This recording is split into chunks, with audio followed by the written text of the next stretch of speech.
2025년 상반기도 이제 거의 다 끝나가고 있는데요. 2025년도 하반기 기준으로 월 소득별로 최근에 있었던 경제 이슈가 반영된 상태로 이 저축 금액을 어떤 비중으로 어떤 비율로 구성하는 것이 좋을지를 금액을 딱 정해 드리도록 할 테니까요. 여러분들의 저축 내용과 한번 비교해 보시면서 조정을 하시는 여러분 되시기를 바라겠습니다. 최근에 KDI가 경기 진단을 했는데 경기 하방 리스크가 더 커졌다. 2023년도를 기준으로 최대로 경기가 하강할 위험에 처해 있다라고 하는 좀 암울한 경기 진단을 내렸습니다. 그리고 이런 보도도 있었죠. 매일경제신문 5월 14일 기사에 6,500명을 해고한다 라고 돼 있는데 도대체 어떤 기업이길래 이렇게 대규모의 해고가 있었는지 봤더니 이 기업은 바로 우리나라 기업이 아닌 마이크로소프트사의 내용이었습니다. 자, 그러니까 우리나라뿐만 아니라 미국 같은 경우도 심지어는 마이크로소프트 측은 이것이 성과가 좋은 직원들도 대상이 되고 있다. 이번 기업 구조조정에 나서는 이유는 무엇이냐? 그동안에 미국이 굉장히 경기가 뜨거웠는데 그것은 생산성의 향상이나 기술 혁신의 내용이라기보다는 사실은 강달러에 의존한 경기가 좀 뜨거웠던 것이 아니냐라고 하는 내용들이 굉장히 많다라는 거죠. 한마디로 대외적으로 이렇게 경제가 굉장히 어렵다. 또 이런 기사도 있었습니다. 무디스는 세계 3대 신용평가 기관이죠. 미국의 신용등급을 최고 등급에서 한 단계로 강등시켰습니다. 이제 미국조차도 최고 등급이 아닌 한마디로 미국 경기에도 빨간불이 켜졌다. 특히 그 이유를 정부 부채의 증가로 지목했습니다. 미국 정부의 부채는 31조 달러를 돌파했거든요. 말 그대로 정말 어마어마하다라고 볼 수가 있는데, 자, 그런 상황 속에서 대외경제정책연구원에서는 세계 경제 또한 경기 하강을 예측했습니다. 세계 무역 질서가 이렇게 크게 흔들리면서 세계 성장률이 2.7%로 거기에 더 중요한 것은 미국이 내년까지 약달러, 여기서 말하는 약달러란 뭐 1,200원, 1,100원대까지는 아니라 하더라도 불과 한 6개월 전에 비해서 상당히 낮은 1,300원대의 환율을 지금 예측을 하고 있습니다. 자, 대외 환경이 이렇게 어려워진 상황 속에서 꼭 저축만 해야 되는 거냐? 아니면 공격적으로 작년, 재작년처럼 주식에 넣어야 되는 거냐? 고민이 많은 분들이 있을 수 있다. 자, 그런 상황 속에서 MG손해보험 파산 위기다 라고 하는 기사도 떴습니다. 120만 가입자들 어쩌나 라고 되어 있는데, 물론 이게 새마을금고와는 직접적 관련은 없다라고 합니다. MG손해보험에 보험을 가입하고 있는 분이 그 보험 가입한 금액을 못 찾을 일은 없을 것 같기는 하지만 어쨌든 이렇게 우리가 이름만 딱 들었으면 알 수 있는 이런 손해보험사조차도 흔들릴 정도로 경기가 상당히 어렵다. 새마을금고 같은 경우는 MG손해보험과는 직접적 관련이 없다. 상표권 해지를 검토 중이다. 이런 기사가 또 나왔었습니다. 금융위기 전조 증상 이런 기사들도 나오고 있죠. 자, 그래서 제가 지난 영상을 통해서 금융기관, 그러니까 우리가 거래하고 있는 금융기관들이 정말 경영이 잘 되고 있는지 검토를 해보셔야 된다라고 말씀드리면서 금융소비자 포털에 대해서 소개해드린 바가 있습니다. 그래서 오늘 이 시간에는 이런 변화된 상황에서 우리가 이 실탄을 모을 때 어느 정도의 투자와 어느 정도의 적정한 수준의 저축이 필요한가를 말씀드리려고 하는 겁니다. 자, 재테크는 늘 말씀드리지만 소득 곱하기 시간 곱하기 수익률이다 라고 말씀드렸고, 목적 자금에서 가장 중요한 것은 원금 곱하기 기간 곱하기 수익률이다 라고 말씀드렸습니다.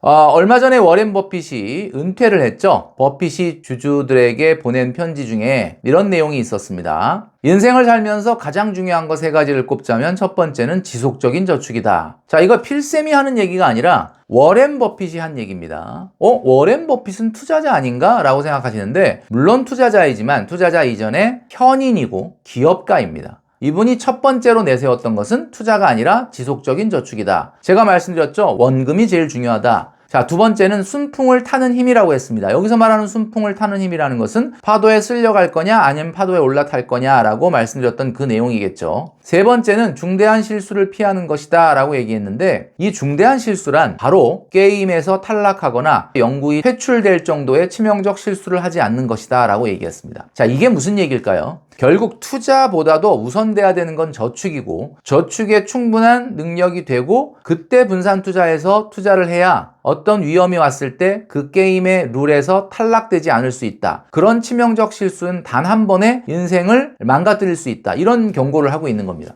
놀랍게도 워렌 버핏이 첫 번째로 얘기했던 건 투자가 아니라 지속적인 저축, Continuous Savings라고 하는 이것을 강조했다라는 점을 여러분들이 기억을 하셔야 됩니다. 워렌 버핏의 명언 중에 또 이런 말도 있죠. 10년을 보유할 주식이 아니라면 단 10분도 보유하지 마라. 자, 이 말을 들었을 때 많은 분들이 장기 투자를 하란 얘기구나 이렇게 생각하죠. 근데 저는 그렇게 생각하지 않습니다. 여러분, 일반적인 직장인이 10년을 보유할 수 있습니까? 한번 여러분께 물어보겠습니다. 직장인인데 매우 의미 있는 돈을 10년 동안을 보유할 수 있다?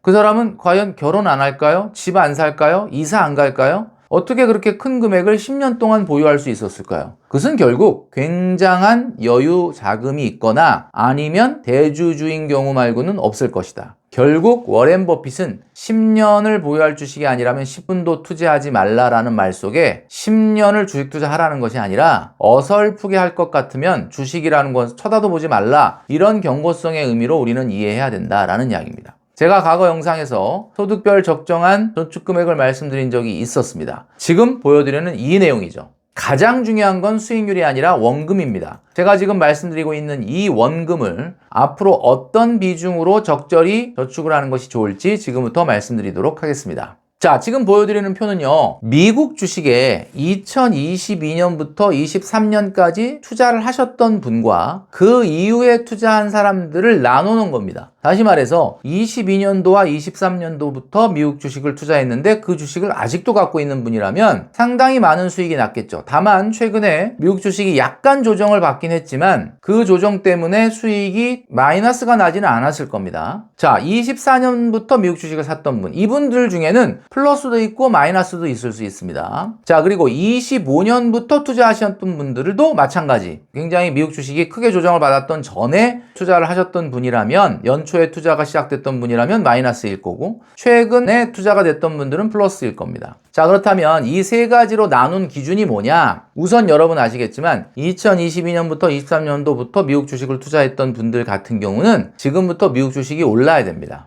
당연한 거죠. 그런데 24년도부터 미국 주식을 투자했거나 또는 25년도부터 미국 주식을 투자했던 분은 지금 미국 주식이 너무 오르는 게 부담스럽습니다. 왜냐하면 내가 아직 보유하고 있는 미국 주식이 많지 않기 때문에 사실은 약보합이나 강보합으로 머물러 있다, 한참 있다 올라야 수익이 나는 사람들이거든요. 자, 그래서 이분들마다 소득에 따라서 저축하는 그 비율이 조금 달라질 필요가 있다라는 이야기입니다. 자, 먼저 500만 원 이상, 그러니까 직장인 중에서는 굉장히 높은 소득을 올리는 사람들부터 먼저 보여드리겠습니다. 자, 우선 2022년도와 23년도에 미국 주식을 시작했던 분 같은 경우는 저축의 70%, 그리고 미국 주식보다는 국내 주식의 20%, 미국 주식 10% 정도의 수준에서 하시는 게 좋겠다. 자, 오히려 거꾸로 미국 주식보다 국내 주식이 비중이 좀 높다라는 걸 알 수가 있고요. 그리고 500만 원 정도를 벌어들이기 때문에 주식의 비중이 30% 정도가 되는 겁니다. 자, 그러면 24년도부터 투자하셨던 분들, 그리고 25년도부터 투자하셨던 분들 같은 경우는 반대로 미국 주식이 20%, 그 다음에 국내 주식이 10% 정도를 권유해 드린다라고 말씀드릴 수 있습니다.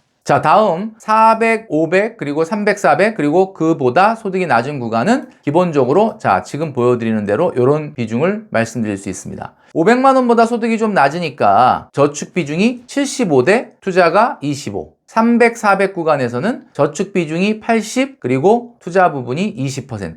그리고 250에서 300 같은 경우는 저축이 90%, 그리고 투자가 10%. 자, 250만 원이 안 된다라고 한다면 투자보다는 100% 저축할 것을 권유해 드립니다. 자, 그런데 24년도와 25년도에 투자하셨던 분들 같은 경우는 반대가 돼야 되기 때문에 400, 500만 원대인 경우에 75%가 저축, 25%가 투자인데요. 여기선 반대로 국내 주식 10%, 미국 주식 15%로 되어 있죠. 300, 400 구간에서는 저축이 80%, 그리고 투자 주식이 20%인데 여기선 반대로 국내 주식 5%, 미국 주식 15%가 되겠습니다. 250에서 300 구간 같은 경우는 24년도와 25년도부터 미국 주식을 투자하셨던 분 같은 경우는 국내 주식보다는 미국 주식 정도의 10%를 투자해라. 자, 좀 전에 말씀드렸던 것처럼 250만 원이 안 되는 구간이라면 굳이 주식 투자보다는 100% 저축을 하는 것이 좋겠다라는 말씀을 드립니다. 자, 이것은 뭐 딱 떨어지는 숫자로 꼭 지키셔야 될 필요는 없지만 필쌤이 여러분들께 말씀드리는 것은 22년도에서 23년도에 미국 주식을 보유하고 투자를 시작하셨던 분들은 현재 미국 주식이 올라야만이 수익이 생기는 거고 24년도부터 25년도부터 시작하셨던 분들은 오히려 급격하게 미국 주식이 오르는 것 자체가 부담스러울 수 있기 때문에 이 비율을 조정을 해야 된다. 자, 그러나 아무리 소득이 높다 하더라도 내가 벌어들이는 소득의 3분의 1 이상을 주식 투자로 하지 말아라 라고 말씀드리는 이유는 좀 전에 워렌 버핏이 이야기했던 것처럼 가장 중요한 건 원금, 지속적인 저축이 가장 중요하다. 그리고 본인이 50년, 60년간 이 시장에서 머물러 있을 수 있었던 이유는 결국 게임에서 탈락하거나 퇴출될 정도의 치명적인 실수를 하지 않았기 때문이다 라는 말을 덧붙였습니다. 그 얘기는 결국 우리가 투자도 전략적 자산 배분, 다시 말해서 최소한의 60, 70% 정도의 안정적인 저축이 밑바탕이 된 상태에서 해야 된다라는 것을 이야기하고 있는 것이다 라고 말씀드릴 수 있습니다. 2023년 주주총회에서 워렌 버핏은 절대로 게임에서 탈락하거나 게임에서 퇴장당할 수 있는 치명적 실수를 범한다면 안 된다라고 이야기했고요. 투자 때문에 밤새 걱정하는 날을 만들었다면 이미 당신은 실패다라는 이야기를 했습니다. 자, 그리고 워렌 버핏이 이야기했다라고 생각하기에는 놀라울 정도의 이야기를 했습니다. 당신이 버는 돈보다 덜 쓰는 삶을 만들어야 한다. 그 어떤 것보다도 이게 먼저 이루어지지 않는다면 절대로 안 된다라고 말하면서 이 이야기를 했다. 이 얘기는 정말 필쌤이 하는 얘기 아닌가요? 라고 얘기하시겠지만 워렌 버핏이 2023년 주주총회에서 했던 이야기입니다. 자, 오늘은 여러분들 2025년도 하반기 기준으로 지금 투자와 저축에 대한 비중을 좀 고민하시는 분들 같은 경우에 소득별로 어느 정도의 저축과 어느 정도의 국내 주식, 미국 주식을 하는 것이 좋겠다라고 필쌤이 생각하는 가이드를 드렸는데요. 자, 이것을 참고로 해서 가장 중요한 건 비율이 어디가 높고 어디가 낮고도 물론 중요하지만 소득에 걸맞는 원금을 확보하는 것이 중요하다라는 점을 말씀드리면서 영상을 마무리하도록 하겠습니다.